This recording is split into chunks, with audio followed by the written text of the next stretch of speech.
大家好，我是大刘，今天给大家分享一个有意思的小点心。首先准备一把干粉丝，用开水把粉丝泡一下，开水稍微多倒一些，用筷子将粉丝全部浸到水中去。准备一个胡萝卜，将胡萝卜去皮。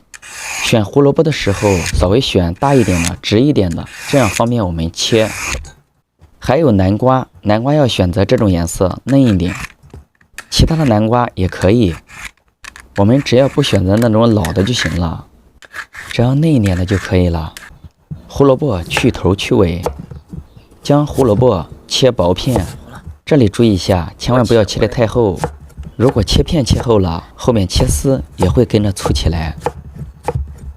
将切好的胡萝卜丝给它切成小丁子，它的大小就像是小米粒一样，切的也不能太小。切好之后，我们放入盆中备用。下面我们开始切南瓜，南瓜和切胡萝卜一样，也要先切片，切薄一些。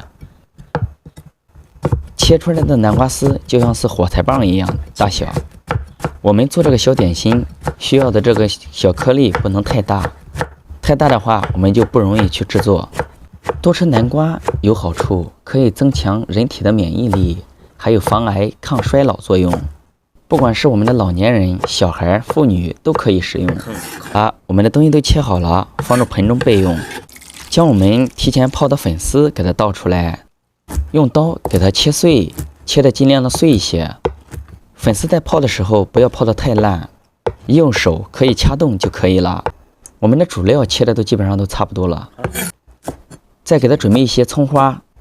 葱我们要尽量选择小葱，来为这个小点心增加一点葱香味儿，这样吃起来也非常的香。现在我们开始调味，放入食用盐半勺，鸡精或者味精半勺，黑胡椒碎适量。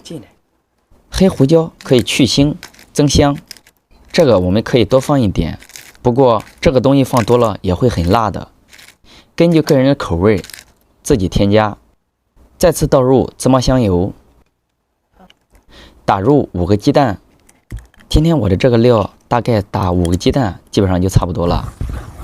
用筷子给它搅拌均匀，多搅拌一会儿，使里面的调料能调拌均匀。